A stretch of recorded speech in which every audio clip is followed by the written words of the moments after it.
And now let's turn our attention to Russia. The big story is still Wagner, the mercenary group. Their chief, Yevgeny Prigozhin, is believed to be dead. What does it mean for Wagner and for its global operations? And what does it mean for Russia? Tonight we'll discuss all of that, also bring you updates on Prigozhin's case. As of today, there is chaos brewing. Prigozhin is said to have died in a plane crash. This happened on Wednesday. 10 people were on board. All of them are dead. Was Prigozhin among them? The US and the UK believe that he was. And honestly, his death does not come as a surprise. He did lead a mutiny, a failed mutiny, and that too against Vladimir Putin.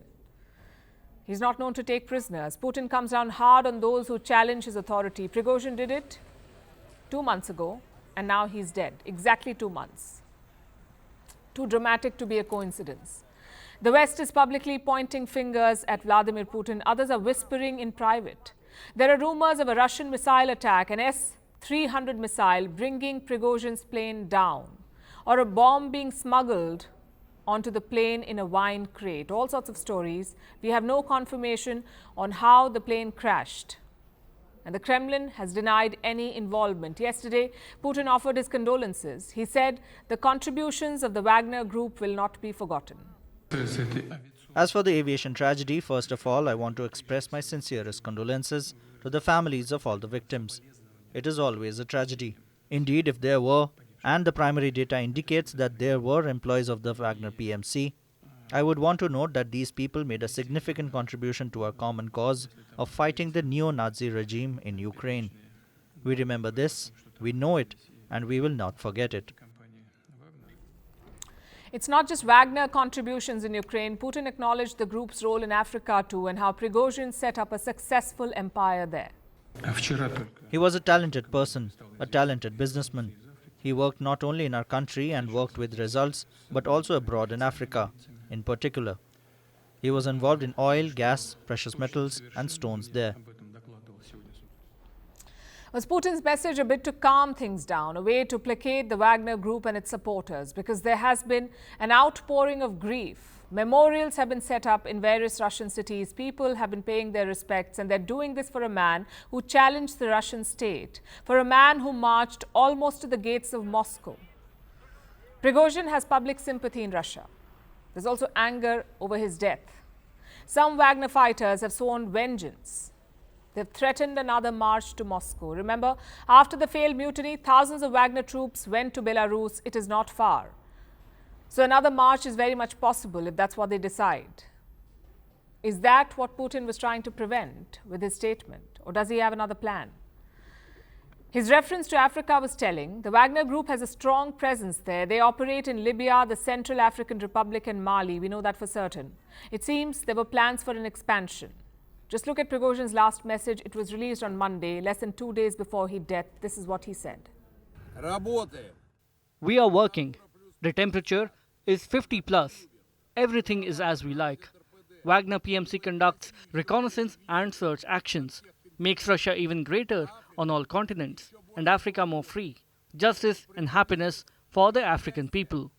We are making life a nightmare for ISIS and Al-Qaeda and other bandits. We are taking true warriors into service and continue fulfilling the tasks that were set. We made promises we would succeed. It's an advertisement for Wagner services, especially in militancy-hit West Africa. Think about the recent coup in Niger. The coup supporters were anti-France and pro-Russia. And in Africa, Russia means Wagner. But the people in Niger do not think too much will change. The death of Wagner's boss is a great loss for us, a great loss.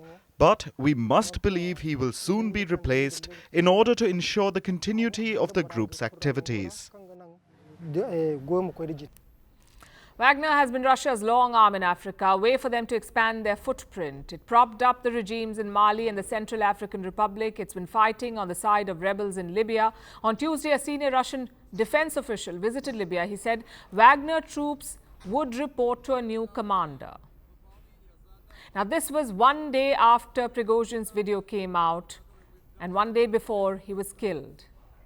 So Russia was assuring Libyan rebels that Wagner operations would go on as usual. In the Central African Republic, the Kremlin signed a deal with the government. So the plan is that Prigozhin's death should not change very much. Commanders can change, but the deal with Moscow will continue. I don't think there will be any real impact on what's happening in the Central African Republic. We know that President Vladimir Putin initially brought Wagner here, which was denied. And now everyone knows that Wagner is here. Wagner is the security aspect with their instructors, who are in fact mercenaries. But there's also the commercial, economic Wagner, who traffics in gold, diamonds, timber, and all sorts of other things, but also trades through Russian beer.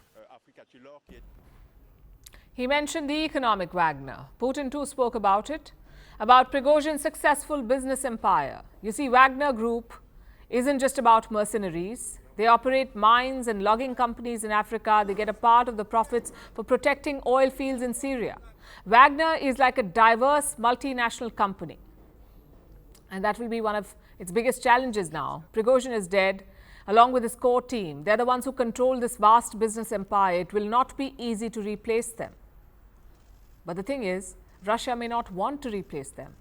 They wouldn't want to create another powerful person like Prigozhin. Instead, they would want to break up Wagner into different smaller businesses and perhaps have some of them absorbed by other firms. After all, Wagner is not Russia's only private mercenary group. There are others like Redut and Convoy. They report to Russia's defense ministry, these groups, so they're considered easier to control. But they aren't anywhere near as effective as Wagner, and yet Russia is encouraging Wagner troops to join these groups. Is it a sign of things to come? Forced mergers between Wagner and other mercenary groups in Russia. It would achieve two goals. The other groups, the other companies, would become more valuable, and Wagner would be finished. The private mercenary business is lucrative. It also helps Russia exert its influence covertly, so Moscow will keep them alive, but also under check. It won't create another Wagner or Prigozhin.